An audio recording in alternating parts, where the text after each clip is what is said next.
on nous demande de déterminer, selon les valeurs de l'entier naturel P, le reste de la division de 45 puissance P par 7.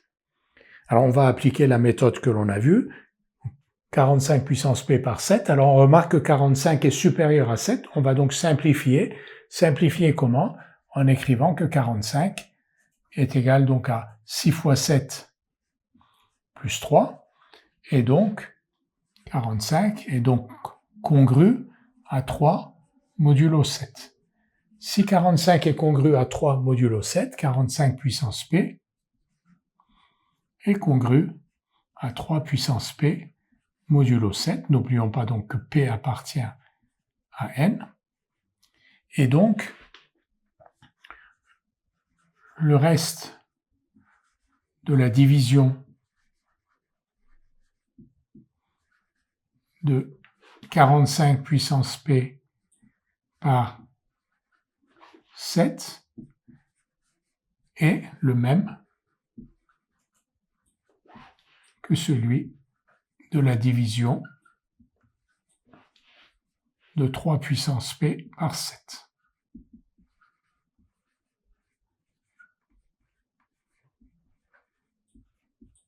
Donc au lieu de traiter l'exercice avec 45 puissance P, on va le traiter avec 3 puissance P. Donc ça, c'est la première phase. La deuxième phase, comme vous vous souvenez, on va donner des valeurs P égale 0, 1, 2, 3, 4 et étudier les restes de 3 puissance P par 7. Donc observer un peu en faisant un essai, donc P égale 0, P égale 1, P égale 2, etc. et trouver les restes de la division de 3 puissance P par 7 jusqu'à ce que l'on obtienne un reste que l'on a déjà obtenu. Nous allons maintenant étudier les restes de la division de 3 puissance P par 7 en faisant varier P de 0, 1, 2, 3. Donc on donne des valeurs successives à P, 0, 1, 2, 3, 4, 5, 6, 7, jusqu'à ce que, au niveau des restes, l'on obtienne un reste que l'on a déjà eu.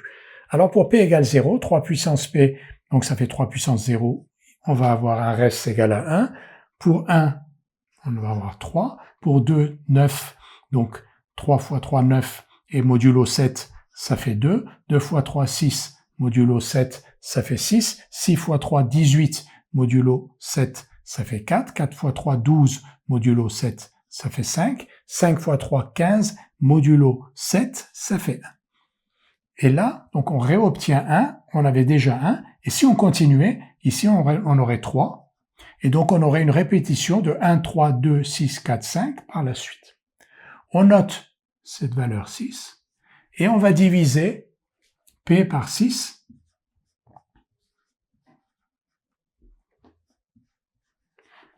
Et on a une division euclidienne, donc R est strictement inférieur à 6, supérieur ou égal à 0.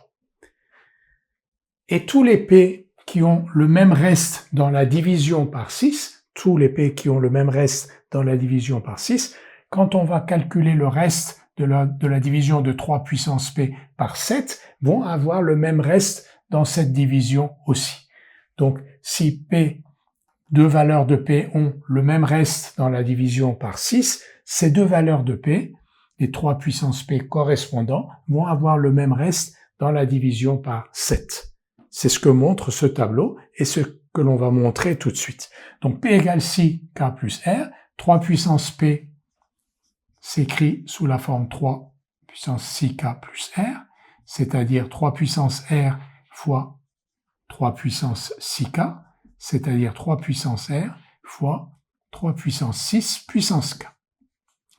Ce que l'on voit sur le tableau, c'est que 3 puissance 6 est congru à 1 modulo 7, parce que le reste de la division de 3 puissance 6 par 7 est égal à 1, et donc, par les propriétés que vous connaissez des congruences, 3 puissance 6 puissance K va être congru à 1 puissance K modulo 7.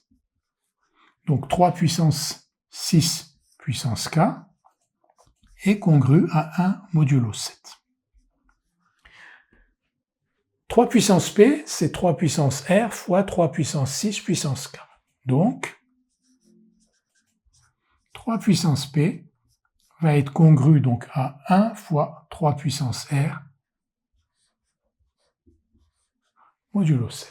Donc 3 puissance P est congru à 3 puissance R modulo 7, où R est le reste de la division de P par 6. Et comme il y a 6 restes possibles, des restes de division de 3 puissance P par 7, il y en a 6 aussi. Et on va donc synthétiser ce résultat dans le tableau qui vient. Nous allons maintenant faire la synthèse des résultats que nous avons obtenus, puis conclure. Alors je rappelle ce que l'on a fait. On a d'abord montré que 45 puissance P était congru à 3 puissance P modulo 7. On a donc simplifié le problème qui nous était proposé. Au lieu de travailler avec 45 puissance P, on va donc travailler avec 3 puissance P. Ensuite, 3 puissance P, pour P égale 0, 1, 2, 3, 4, 5, 6, on a calculé le reste de la division de 3 puissance P par 7. Donc ici, 1, 3, 2, 6, 4, 5, 1, jusqu'à obtenir un reste qu'on avait déjà obtenu, donc pour la valeur P égale 6. On divise ensuite P par 6, P égale 6K plus R, c'est une division euclidienne, donc R est supérieur ou égal à 0 et strictement inférieur à 6, K appartient à N et R appartient à N. 3 puissance P va donc s'écrire 3 puissance 6K plus R, c'est-à-dire 3 puissance 6 puissance K fois 3 puissance R, et on déduit de là, comme 3 puissance 6 est congru à 1 modulo 7, on en déduit que 3 puissance P est congru à 3 puissance R modulo 7. Donc, 45 puissance P est congru à 3 puissance P modulo 7, 3 puissance P est lui-même congru à 3 puissance R modulo 7, donc 45 puissance P est congru à 3 puissance R modulo 7, avec R égale 0, 1, 2, 3, 4 ou 5. Et là, on a répondu à la question qui nous était posée, c'est-à-dire que nous sommes capables maintenant de déterminer les restes de la division de 45 puissance P par 7, en utilisant 3 puissance R.